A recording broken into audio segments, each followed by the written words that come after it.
Worried about your drinking? Reserve your place on today's free Quit Drinking webinar and get a copy of my best-selling book, Alcohol Lied to Me, as a gift just for turning up. www.stopdrinkingexpert.com. Hey, how you doing? This is Craig back from stopdrinkingexpert.com. Welcome into another episode of the Happy Sober podcast. And if you're looking for a lot of free advice, guidance, and wisdom on how you get your own happy sober life, go to the website stopdrinkingexpert.com, scroll right down to the bottom, and you'll see the sobriety blog is there, full of free advice and information. All right. So today, let's talk about how some people appear to be able to get away with it. Some people appear to be able to drink whatever they want and nothing bad happens to them. What the hell is going on? How are they getting away with it? And the reason I want to talk about it, because I had an email from Denise, and she says, "Hi, Craig, I have a question that I hope you will address. I've been listening to your podcast and signed up for your program. I'm only on day 3 of the program, but I've been 7 months sober and related to a lot of what you cover in your podcasts. Here's my question. I'm 63 and I play golf every week with a group of ladies. This one lady I play with is 82 years old, and on one of the holes on a very cold day, pulled out a Ziploc bag full of assorted alcohol airline shooters and offered our foursome some booze. I did not partake. Now, this woman drinks while she plays golf every week, eats junk food. She's a pretty good golfer for her age, but she's regularly buzzed while playing. I have no idea how often she drinks at home, but she did offer me that longevity is in her maternal genes. But her father died very young of alcoholism. My question is, how does she do it? How does she get away with drinking like that at her age? Interested to hear your take on it. Kind regards, Denise. All right, Denise. Lots of stuff going on there. So I'll give you my gut response, my first response when I saw your email. How is she getting away with it? She's not getting away with it. She's not. I don't care how good her performance and how happy-go-lucky she appears to be. There is a price to pay for having alcohol in your life, and she is paying for it. You just can't see it. How do I know that? How do I know that she's not just skipping around having a wonderful time? Because here's a woman who went out to socialize, to play sport, to do something healthy. And before she went out the door, she went, "Oh, hang on a minute. Have I packed enough alcohol with me? No, I haven't. Let me go around the house and find all the little bottles of alcohol that will fit in my golf bag, put them in a Ziploc bag, put them in the golf bag, and now I can go and do something healthy, now that I've got all my poison with me." I'm sorry, but that's not normal behavior. I mean, look, you might think, well, so what, Craig? It's just a bit of harmless fun. But this is not about drug use, right? This is just about what's normal and what is a peaceful situation in your life. Just change the subject matter, right? Let's say, let's talk about carrots instead of alcohol, right? Imagine you're playing golf with me, and halfway through the round, I go, "Oh, hang on a minute," and I pull out a huge bag of carrots from my bag, and I say, I brought carrots for everyone. Do you want some carrots? Before I came out the door, I thought, do I have enough carrots with me? I better pack my golf bag full of carrots, and I'll bring enough for everyone else so that they don't think they're all for me. And I was trying to get you all to have a carrot while we were playing golf.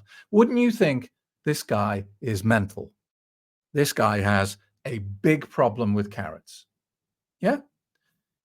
Anything that you can't imagine living your life without it, an external thing, is not bringing you peace. It's bringing you discomfort. It's bringing you anxiety. This woman can't even leave the house without thinking, shit, have I got enough alcohol with me?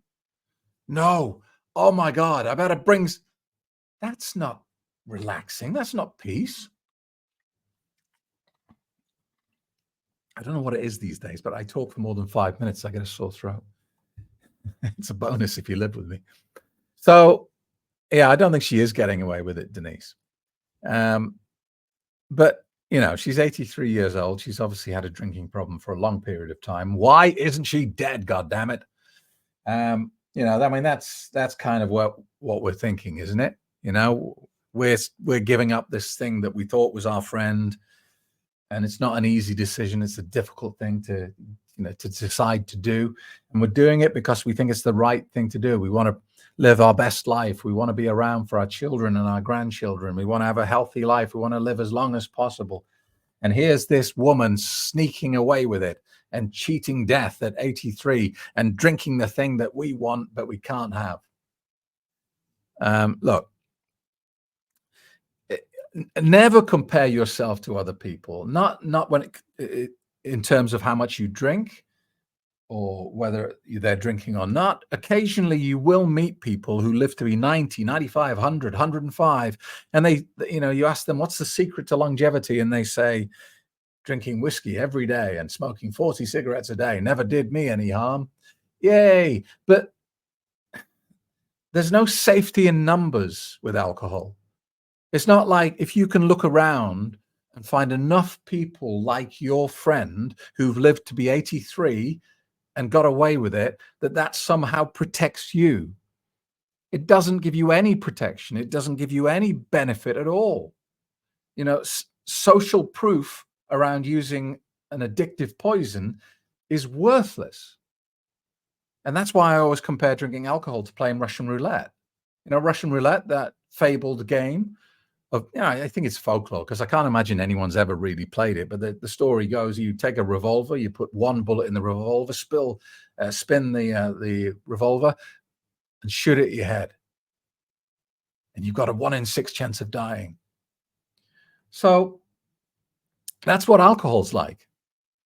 All right, you could play Russian roulette for 40 years, and if luck is on your side, you get away with it. But does that mean that playing Russian roulette is a good thing, or that you would advise your younger self to do it? Or if you were playing it with 10 other people and they all survived, does that mean that Russian roulette is now safe?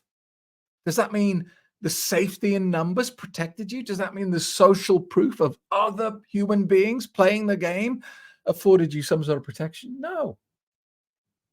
The thing is, this lady has been playing Russian roulette, and so far, she got away with it. So far. Maybe she'll continue to get away with it, but that doesn't really affect you in any way. You could return to drinking, Denise, and you could get cancer tomorrow. And you might think, but my friend lived to 83. Who are you going to shout at? The clouds? It's irrelevant. If you drink alcohol and you drink it long enough, you are playing Russian roulette, and eventually your luck will run out. All right. And you're assuming here, in the way you've worded this, that she's got a lot of alcohol in her life and she's happy. There's no correlation between those two things. There's no connection at all. How do you know she's happy?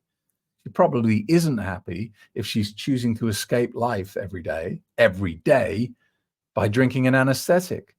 She's probably desperately unhappy. But if she turned up to golf desperately unhappy, drinking hard liquor, how would the other ladies respond? They'd put an arm around her and say, oh, bless you, you need to get some help. We're going to get you sorted. We're going to get you some help. Don't you worry about that. We're going to get you seen by a doctor. She doesn't want you to remove the crutch that is in her life. So she plays the role of someone who's very happy with alcohol in her life. You see it all the time, and it's not just about alcohol. You see morbidly obese celebrities who say, I'm perfectly happy with my size. I'm perfectly happy. I love my body. I love who I am. I love being a big woman, a big man. I love it. And then a few years go by and they go on a crash diet and you think, well, hang on a minute. Or they do Ozempic or Mounjaro or something and they lose 200 pounds. And you think, well, hang on a minute. You said you loved being fat. Look, nobody loves that. Nobody loves being sluggish and tired and, not having fine, nice clothes to wear and having all the struggle that comes with obesity. Nobody enjoys that. That face that they put on, that smiley face, is just bullshit. It's just bullshit, so that people don't feel sorry for them and don't give them the wrong sort of attention. Give me attention on my terms is basically what they're saying. And it's the same with people who put the happy smiling face on around alcohol. Nobody who's drinking anesthetic on a daily basis is happy.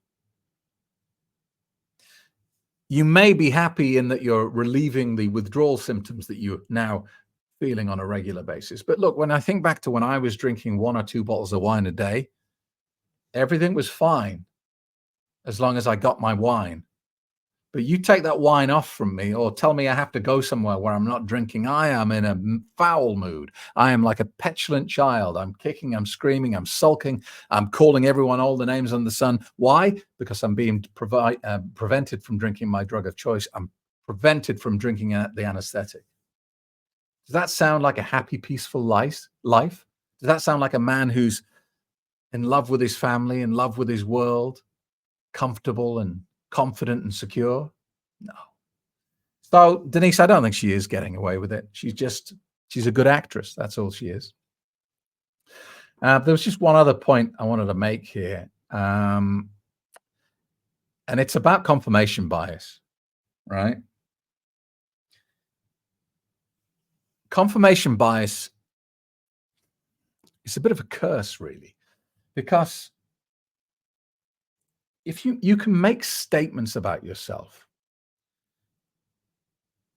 that are probably not necessarily true. So if you 100% believe that you're a very healthy individual and you're going to live to 100 years old, if you believe that, then your subconscious mind will provide confirmation bias to back that up. It will provide evidence to back up what you believe, because that's what the subconscious mind does.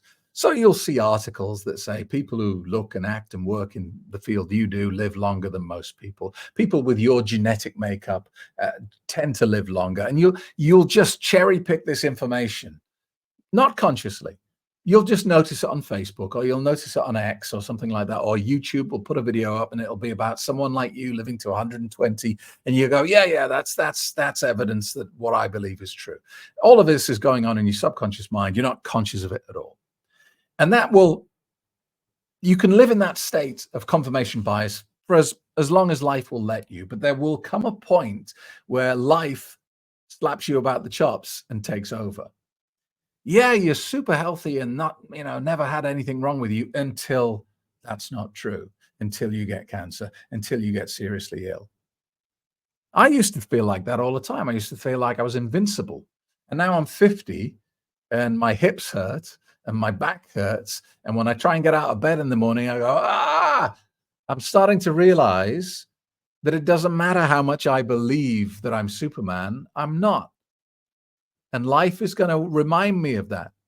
So your friend's got huge evidence of confirmation bias going on here, right? Because she wants to believe that she can drink anything she wants because her DNA is somehow superhuman. She has longevity in her DNA. She has good stock, good quality DNA, right? There's only one problem with that. Her dad died of alcoholism. So she's had to twist the narrative. She's had to lie to herself a little bit because what she believes doesn't fit the evidence. She's had to focus down a little bit further. I've got great DNA on my mother's side. I mean, what happens next? If her mother dies, does she say, I've got great DNA on my grandparents' side? It doesn't. You can't, this is like politicians cherry picking the information. People in this zip code have got more money than before, ignoring the fact that every other zip code is struggling. That's cherry picking to meet your own personal confirmation bias. And it sounds like your friend Denise has a whole heap of that going on. So great email. Loved talking about it. In summary, I don't believe anyone who has to drink anesthetic on a daily basis is having some wonderful life that's being deprived from you. She's getting away with it until she doesn't. And that could be tomorrow, or it could be 10 years. It doesn't matter, and it has no bearing on your life at all. So enjoy the fact, Denise, that you don't have to pack your golf bag with alcohol before you leave the house. Because to be honest, that sounds like an absolute curse. I mean, what happens if you don't have alcohol in the house? You have to then go to the shop and buy some just so you can play golf. That's not freedom. That is not a free woman. All right. Thanks a lot for listening. If you are worried about your drinking, get over to that website, stopdrinkingexpert.com, and pick up a free copy of my book, Alcohol Lied to Me, as a gift just for turning up to the webinar. Bye-bye. Worried about your drinking?